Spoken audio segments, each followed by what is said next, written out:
Olá, queridos irmãos, amigos, conhecidos. Uma alegria muito grande poder ter vocês aqui ouvindo e vendo este culto que nós estamos fazendo para o Senhor. Neste momento, nós vamos pedir a bênção dele para que possamos fazer este culto, esta adoração, de uma forma que seja agradável ao Senhor. Oremos então. Senhor, nosso Deus e Pai, damos graças por mais um dia em nossas vidas e somos imensamente gratos por esta oportunidade de oferecer este culto ao Senhor. Agradecemos porque podemos fazê-lo através da intermediação do Santo Espírito do Senhor. Ó Deus, nós pedimos que o Senhor abençoe a todos os irmãos que estarão vendo e ouvindo este culto. Abençoa aqueles que estarão longe assistindo, que o Senhor também possa abençoá-los. E rogamos também, meu Deus, para que, de alguma forma, o Espírito Santo do Senhor possa atuar nos corações daqueles que estarão vendo este culto, mas que não conhecem ao Senhor Jesus como seu Salvador. Que a operação do Santo Espírito do Senhor possa convertê-los dos seus pecados. Assim nós oramos no nome santo do Senhor Jesus. Amém. Olá, irmãos, nós vamos cantar o hino do cantor cristão em louvor e gratidão ao nosso Deus. Para os irmãos acompanhar, o hino 367 será projetado aqui ao meu lado direito. Vamos cantar? Que alicerces tendes para construir tua casa, e raízes devem estar, devem chegar.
Nós vamos ter, amados irmãos, um tempo de oração nesse instante, pelos nossos irmãos, pela situação do nosso país neste momento de pandemia, situação muito complicada. Nós vamos pedir o favor de Deus para conosco, para com a nossa nação.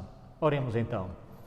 Senhor nosso Deus, para quem iremos se é o Senhor que tem o poder, o Senhor que é misericordioso?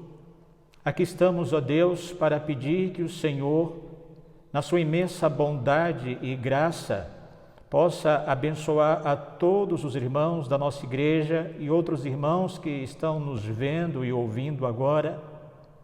Mas também pedimos, ó Deus, que o Senhor, na sua misericórdia, possa olhar para o nosso país, olhar para as nossas autoridades, dando-lhes sabedoria, inteligência, no enfrentamento desta pandemia que tem entristecido e preocupado a todo mundo.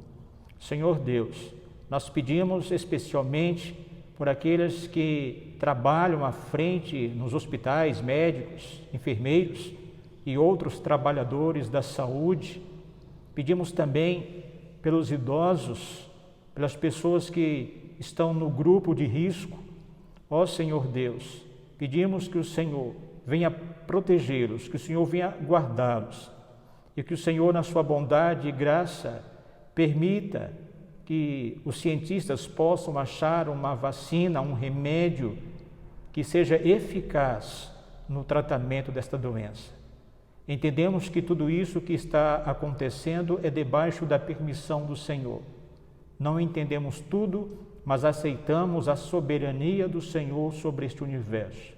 Assim nós rogamos estas bênçãos no nome santo e precioso do Senhor Jesus. Amém.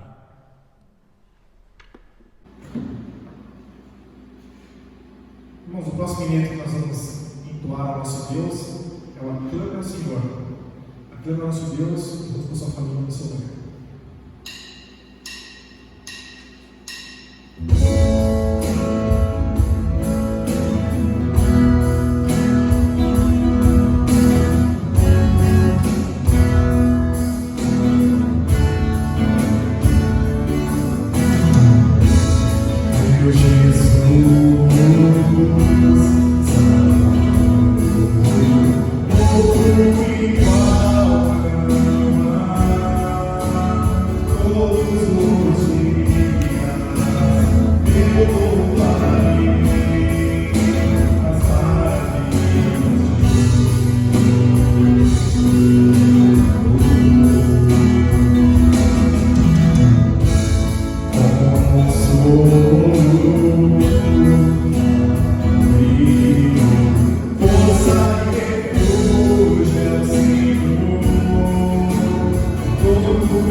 Muito bem, nós vamos abrir a palavra do Senhor na Epístola de Hebreus, capítulo 11.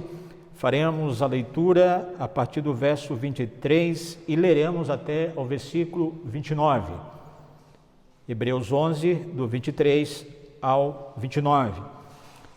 Diz assim a palavra de Deus: Pela fé, Moisés, apenas nascido, foi ocultado por seus pais durante 3 meses, porque viram que a criança era formosa.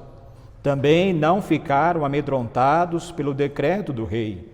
Pela fé, Moisés, quando já homem feito, recusou ser chamado filho da filha de Faraó, preferindo ser maltratado junto com o povo de Deus, a usufruir prazeres transitórios do pecado, porquanto considerou o opróbrio de Cristo por maiores riquezas do que os tesouros do Egito, porque contemplava o galardão. Pela fé, ele abandonou o Egito, não ficando amedrontado com a cólera do rei, antes permaneceu firme como quem vê aquele que é invisível. Pela fé, celebrou a Páscoa e o derramamento do sangue, para que o exterminador não tocasse nos primogênitos dos israelitas. Pela fé, atravessaram o Mar Vermelho como por terra seca, tentando os egípcios, foram tragados de todo. Muito bem, queridos irmãos, amigos, vamos pensar um pouco sobre a fé de Moisés em Deus. Para que você possa compreender um pouco, vamos lembrar que o povo de Israel estava lá no Egito, estava escravizado, pelo menos uns 430 anos este povo passou lá, servindo aos egípcios como escravos. E antes que isso pudesse acontecer, quando um faraó que se levantou e viu aquele povo, os judeus, crescendo de forma extraordinária, ele começou a trazer um jugo pesado sobre eles, escravizando-os. Só que isso não impediu que o povo de Israel continuasse a crescer. Por fim, Faraó decretou a morte dos meninos judeus que nascessem daquele dia em diante. E nós vemos, lá em Êxodo capítulo 2, como os pais de Moisés desobedeceram a ordem do rei e não jogaram Moisés no Nilo, como havia dito Faraó. E assim, nós vamos conhecer um pouquinho da história de Moisés, da sua vida, da sua fé, conforme retratada aqui neste trecho que nós lemos.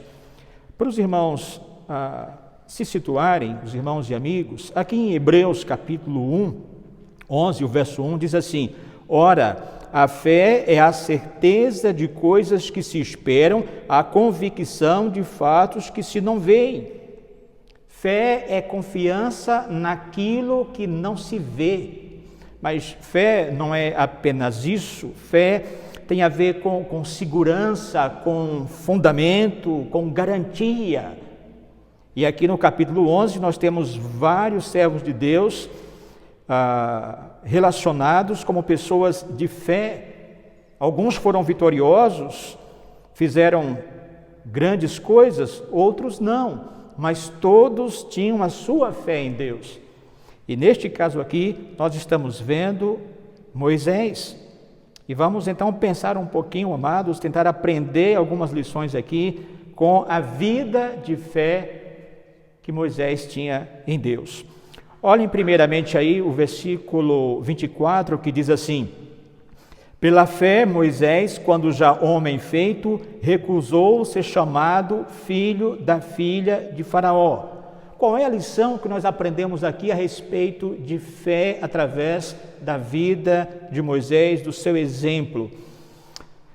Nós podemos, amados, verificar aqui que a fé em Deus possibilita a nós recusar vantagens pessoais. A fé em Deus nos possibilita recusar vantagens pessoais. Aqui diz o texto que Moisés recusou ser chamado filho da filha de Faraó. Ele era neto de Faraó, era príncipe. E obviamente, como príncipe, ele teria conforto, ou tinha, conforto, servos, moradia, tudo do bom e do melhor, riquezas, enfim, privilégios. Mas aqui diz que ele recusou ser chamado filho da filha de Faraó. E não é fácil, porque as vantagens que ele tinha eram muito grandes. E aqui, amados, se vocês puderem atentar para o versículo 23, eu acho algo interessante, porque o 24 diz que ele recusou ser chamado filho da filha de Faraó. Quem eram seus pais, de fato? O verso 23 diz: pela fé Moisés, apenas nascido, foi ocultado por seus pais durante 3 meses, porque viram que a criança era formosa. Também não ficaram amedrontados pelo decreto do rei. Estes eram os pais biológicos de Moisés. E poderíamos dizer também que eram os pais na fé de Moisés. Não era a filha de Faraó, que era a mãe legítima de Moisés. Então ele se recusa, e aqui diz que foi pela fé, ele se recusou a ser chamado filho da filha de Faraó. E é interessante que lá no palácio ele pôde ter ou adquirir um grande conhecimento. A palavra de Deus nos diz em Atos 7:22 que Moisés foi instruído em toda a ciência dos egípcios e era poderoso em suas palavras e obras. E ele vai abrir mão de tudo isso. Eu não quero ser conhecido como filho da filha de Faraó. E a Bíblia diz que ele fez esta recusa pela fé. E aí, amados, quando vimos aqui no verso 23, falando dos seus pais, os seus pais eram crentes, tementes a Deus. E que privilégio e que bênção para Moisés nascer em um lar cujos pais eram crentes. Isso é bênção de Deus. É privilégio para nós que tivemos essa oportunidade. Olha, aí eu fico pensando, amados, quantos jovens têm tido ou tiveram a oportunidade de nascer no lar evangélico, onde o pai e a mãe eram crentes, ou talvez um ou outro era crente, e ali neste lar com pais crentes, estes jovens puderam conhecer Deus, conhecer a palavra de Deus. E foi assim com Moisés vivendo ou convivendo com os seus pais Amrão e Joquebede. Ali ele pôde aprender a respeito de Deus, das promessas de Deus. E quando estava então, amados, lá no palácio, ele decidiu não ser conhecido como o filho da filha de Faraó. E poderíamos pensar nas vantagens, como disse, que ele tinha lá no palácio, como príncipe, como neto de Faraó. E eu sei que ali no palácio ele convivia com outras pessoas, né, com os egípcios. Ele estava lá vestido como um egípcio, ele se alimentava das comidas dos egípcios, convivia com este povo, mas ele não era egípcio. Embora externamente parecesse com um egípcio, ele não era egípcio. Seu coração era judeu, nas suas veias corria o sangue judeu. Eu não quero ser chamado filho da filha de Faraó. Eu sou judeu, eu pertenço a um outro povo. E mesmo nesse convívio ali com os egípcios, ele pôde se firmar nesta verdade: eu pertenço ao povo de Deus. Eu sei que talvez na escola, na faculdade ou no trabalho, enfim, mesmo em outros ambientes sociais, nós vamos poder conviver com muitas pessoas que não conhecem Deus, que não amam a Deus, e algumas até que não querem saber de Deus mesmo. E nós estamos lá no meio deles. Mas é importante que você lembre quem você é. Eu pertenço ao povo de Deus. Eu sou filho de Deus. Embora convivendo com pessoas que não conheçam Deus, eu quero ser conhecido como filho de Deus. Eu tenho um povo, e este povo é o povo que teme ao Senhor. E assim, amados, nós aprendemos esta primeira lição aqui na vida de Moisés, não é? Ele diz, né, ou ele nos passa esta verdade, que a fé em Deus nos possibilita recusar vantagens pessoais. Mas não é apenas esta lição que Moisés vai nos deixar. Uma outra lição, amados, que nós podemos ver aqui, está aí no versículo 25, diz assim o texto bíblico: preferindo ser maltratado junto com o povo de Deus, a usufruir prazeres transitórios do pecado. Qual é a outra verdade, qual é a outra lição a respeito da fé de Moisés que ele nos passa aqui? A fé em Deus nos possibilita dizer não ao pecado. A fé em Deus nos possibilita dizer não ao pecado. O texto diz que ele preferiu ser maltratado junto com o povo de Deus a usufruir prazeres transitórios do pecado. Como disse, ele, como príncipe, como neto de Faraó no palácio, quantos eventos, quantas festas, quanta fartura de bebida, de comida ele tinha ali no palácio, naquele ambiente com seus familiares, com seus parentes, com a alta sociedade egípcia. E quanta coisa Moisés deve ter visto ali. Talvez cerimônias pagãs, cultos religiosos, cultos aos deuses egípcios. E pense num palácio com aquela família rica habitando ali, quanta coisa desagradável aos olhos de Deus deve ter acontecido ali. E Moisés presenciou, viu tudo isso, e ele, conhecendo bem os males da vida egípcia, diz o texto bíblico que ele não quis usufruir dos prazeres transitórios do pecado. E o que eu acho interessante é que o texto aqui diz no comecinho do versículo 25, que ele preferiu ser maltratado junto com o povo de Deus, preferiu sofrer junto com o povo de Deus, a ter o gozo do pecado. E quando pensamos, amados, nesta realidade, rejeitar o pecado, dizer não ao pecado e sim para o povo de Deus, sim para os sofrimentos com o povo de Deus. Moisés poderia até ter feito algumas racionalizações, algumas justificativas. Se ele não agisse pela fé, ele poderia tranquilamente racionalizar, encontrar motivos para continuar no palácio. Mas ainda bem que ele agiu pela fé, e se pensássemos nessa possibilidade de Moisés ali no palácio, com toda a mordomia que estava à sua disposição, ele poderia olhar para tudo isso. Para que vou sair daqui? E aí começam as racionalizações que nós fazemos, para não ter que fazer a vontade de Deus, para não ter que obedecer a Deus. Eu poderia pensar aqui com vocês algumas dessas racionalizações, dessas justificativas. Por exemplo, Moisés, se não quisesse sofrer com o povo de Deus, se não quisesse deixar aquela vida de pecado, ou pelo menos aquela vida de vantagens lá no palácio, ele poderia pensar: olha, eu posso testemunhar para Faraó aqui dentro do palácio, olha que bênção, Faraó vai ouvir a respeito de Deus aqui dentro, através da minha pessoa. Então eu não preciso deixar o palácio, eu não preciso sofrer com o meu povo, eu não preciso ir para o deserto, eu posso ter um ministério aqui dentro do palácio.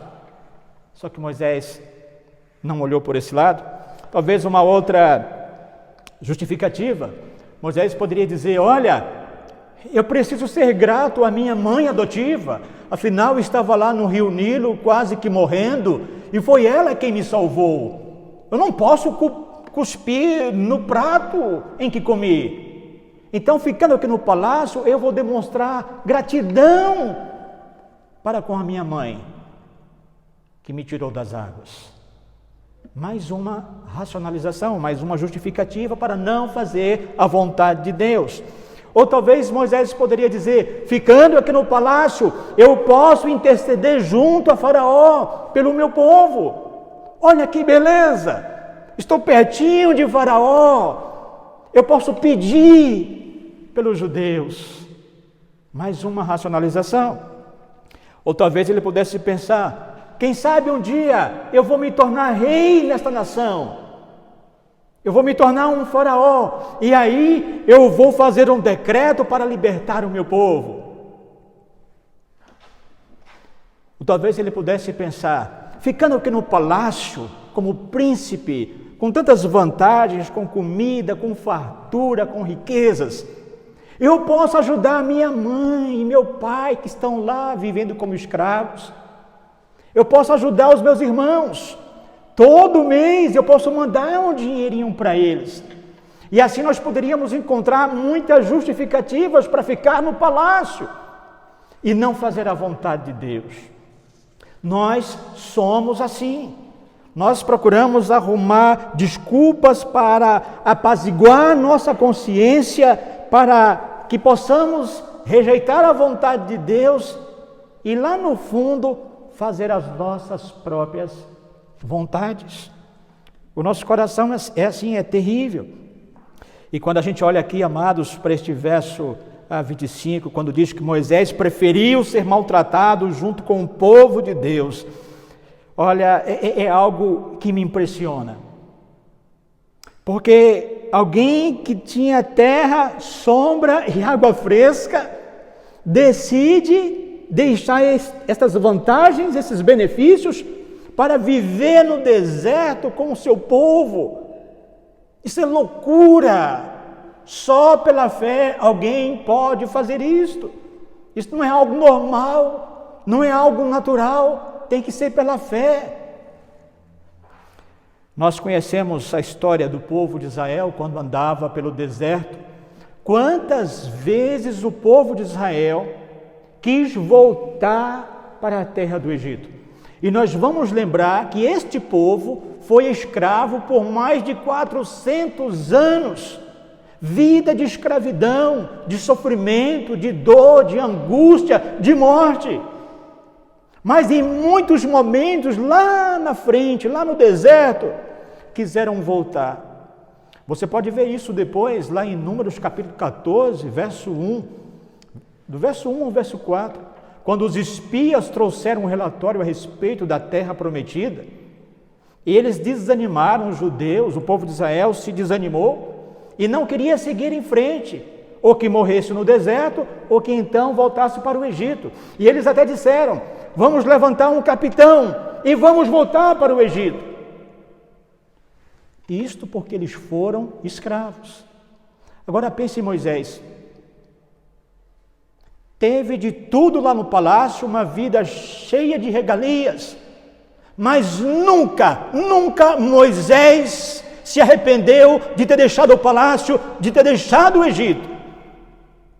Por mais que ele sofresse ali naquela convivência com o povo de Israel, aquele povo de coração duro, mas em nenhum momento nós lemos algo dizendo que Moisés decidiu voltar para o palácio, para a vida de mordomia. Você não vai encontrar um verso que fale do arrependimento de Moisés quanto a ter saído do palácio, a ter saído de perto de Faraó. No entanto, a gente vê isso várias vezes na vida do povo de Israel. E quando aqui diz, amados, preferindo ser maltratado junto com o povo de Deus, eu quero também me dirigir a você. Você que talvez queira servir a Deus, queira ser um obreiro, um pastor, um missionário. E muitas vezes, para servir a Deus, isto significa que vamos ter que abrir mão de certos privilégios, de certas vantagens. E para servir a Deus, nós vamos ter que encarar o sofrimento, mas nós estaremos juntos com o povo de Deus. Muitos que deveriam estar hoje na obra de Deus, não estão, porque preferiram ficar no palácio de Faraó, com as vantagens, com os benefícios, com a vida boa. E Moisés nos dá uma lição aqui de chamado. Era um povo difícil esse povo de Israel, mas ele disse: é o meu povo. Eu me disponho a servir este povo sofrido, humilhado, escravizado. Eu me disponho a servir. E Moisés abriu mão de todos os benefícios e não só recusou os prazeres transitórios do pecado, mas se dispôs, amados, a sofrer com o povo de Deus. Assim nós já aprendemos aqui pelo menos 2 lições a respeito da vida de fé de Moisés. a fé que ele tinha em Deus, nós vimos que a fé em Deus nos possibilita recusar vantagens pessoais. Vimos também que a fé em Deus nos possibilita dizer não ao pecado. E aí quero que você veja agora comigo os versos 26 e 27, que dizem assim: porquanto considerou o opróbrio de Cristo por maiores riquezas do que os tesouros do Egito, porque contemplava o galardão. Pela fé ele abandonou o Egito, não ficando amedrontado com a cólera do rei. Antes permaneceu firme como quem vê aquele que é invisível. A terceira e última lição que nós podemos aprender aqui na vida de fé de Moisés, amados, é que a fé em Deus nos possibilita enxergar valores celestiais. A fé em Deus nos possibilita enxergar valores celestiais. Aqui no versículo 26 diz que ele considerou, ele examinou, avaliou, fez um julgamento a respeito do sofrimento, da vergonha que o Senhor Jesus Cristo passou. E levando isso em conta, ele deixou de lado: não quero as riquezas, eu prefiro sofrer com o Senhor Jesus. E aqui diz: porquanto considerou o opróbrio de Cristo por maiores riquezas do que os tesouros do Egito. E a fé, amados, tem este aspecto, ela consegue perceber os aspectos temporais, passageiros da vida e projeta-se para algo que é eterno, para algo que é celestial. E a gente percebe que Moisés estava aqui olhando, enxergando o invisível. Como diz aí o finalzinho do versículo 26, que ele contemplava o galardão. Era esta recompensa na qual ele estava de olho. Ele não estava olhando para a riqueza do palácio de Faraó, os bens que ele poderia herdar. Ele estava olhando para uma recompensa eterna, celestial. Ele contemplava, o seu olhar estava fixo num galardão que Deus lhe daria. Isto é enxergar valores celestiais, valores eternos. E o Egito não lhe podia dar isto. E aí, amados, quando a gente olha para o finalzinho do verso 27, diz assim: que ele permaneceu firme como quem vê aquele que é invisível. Perceberam que os olhos de Moisés estavam postos no Senhor Jesus. Olhava, contemplava aquele que é invisível, não via, mas cria. Quando a gente olha aqui no capítulo 12 de Hebreus, o verso 2, a parte A do verso diz assim: olhando firmemente para o autor e consumador da fé, Jesus. E Moisés estava contemplando aquele que é invisível, estava olhando para Jesus, conforme vimos aí no versículo 26, que ele considerou o opróbrio de Cristo. Os meus olhos estão postos em Jesus Cristo. E aí, amados, Moisés nos ensina tanto a respeito do valor que o Senhor Jesus pode ter na nossa vida. Olha que preciosidade.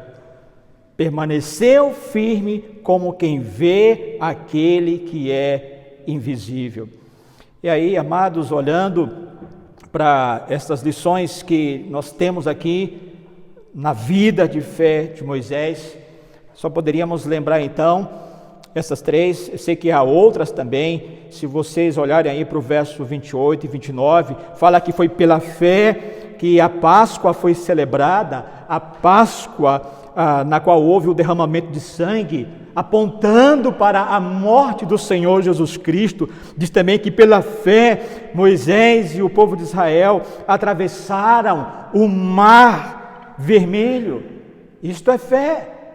Pela fé eles atravessaram o mar vermelho e os egípcios tentaram pegar carona na fé dos judeus e morreram afogados porque não criam no Deus verdadeiro. E aí nós perguntamos para você: você está disposto a abrir mão de vantagens pessoais por causa do Senhor Jesus Cristo? O apóstolo Paulo disse que para ele o viver era Cristo. Ele também disse, aí eu gostaria que vocês pudessem abrir a palavra de Deus comigo em Filipenses capítulo 3, o verso 7, quando ele diz: mas o que para mim era lucro, isto considerei perda por causa de Cristo. E aqui Paulo se assemelha com Moisés: o que para mim era lucro, era vantagem, era benefício, isto considerei perda por causa de Jesus Cristo. Você está disposto a abrir mão de vantagens, de benefícios pessoais por causa do Senhor Jesus? Como tem sido a sua vida em relação ao pecado? Aqui em Hebreus capítulo 12, o verso 1, diz que o pecado tenazmente nos assedia, e é verdade, ele nos cerca, ele nos rodeia, e precisamos da força de Deus para dizer não ao pecado, como Moisés fez. Eu pergunto a você: onde está o seu tesouro? Onde estão os seus olhos? Onde estão os seus olhos? Nos tesouros terrenos, materiais? Ou será que os seus olhos conseguem contemplar Jesus Cristo como Filho de Deus, o Salvador? Todos aqueles quantos já creram em Jesus, estes são filhos de Deus. Mas se você não creu em Jesus ainda, você não é filho de Deus. Não pode contemplar Jesus. Não pode ter esperança da eternidade no céu. Não pode ter a esperança de uma recompensa, porque não creu em Jesus ainda. O Senhor Jesus, em Mateus capítulo 6, nós vamos ler a palavra de Deus ali, Mateus capítulo 6, versos 19 a 21, a palavra de Deus vai nos dizer o seguinte: não acumuleis para vós outros tesouros sobre a terra, onde a traça e a ferrugem corrói, e onde ladrões escavam e roubam, mas ajuntai para vós outros tesouros no céu, onde traça nem ferrugem corrói, e onde ladrões não escavam nem roubam, porque onde está o teu tesouro, aí estará também o teu coração. Onde os seus olhos estão postos? Nos tesouros deste mundo ou nos tesouros celestiais? Quero convidar você que já é crente, agradecer a Deus pelo papel dos seus pais na sua vida, pais que lhe puderam passar as verdades da palavra de Deus, como os pais de Moisés fizeram com ele. E Moisés pôde ter uma vida de firmeza, de obediência, de rejeição ao pecado, por causa das verdades que aprendeu a respeito de Deus. Agradeça a Deus talvez por pastores ou por outras pessoas, outros irmãos que investiram espiritualmente na sua vida. Mas peço a você especialmente, que não conhece a Jesus ainda, que sonde o seu coração, a sua vida. Onde está a sua esperança? Onde está o seu sentimento de realização? Onde está a base da sua alegria, da sua felicidade? Lá no palácio de Faraó, com todas as mordomias? Onde está a sua segurança, a sua esperança? O meu desejo é que você que não creu em Jesus possa fazê-lo. A palavra diz: mas a todos quantos o receberam Jesus, Deus deu-lhes o poder de serem feitos seus filhos, a saber, aos que creem no nome do Senhor Jesus. Assim, queridos irmãos, amigos, conhecidos, que Deus possa abençoar cada um de vocês com essas lições que Moisés nos passa através da sua vida de fé. Nesse instante, nós vamos cantar um hino de louvor ao Senhor, o hino 395 do cantor cristão, que fala um pouco sobre isso que nós acabamos de passar para os irmãos. Deus os abençoe.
abençoe.